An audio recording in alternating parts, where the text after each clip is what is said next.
introductory visit to Central Java and in fact to Semarang to take this opportunity, at least for me, to be able to call on you and to see the progress being made and see how we can further collaborate to make this even better.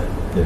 The other reason I come is also to warmly extend our invitation from Singapore. Yeah. We have the World City Summit where we bring together governors, mayors, national leaders from around the world. And I come to personally extend an invitation to our governor to come to Singapore to speak to a global audience, to share what you're doing in Central Java, to share your ideas and in fact the things you've done on sustainability, to attract investment, how you emerge stronger from COVID.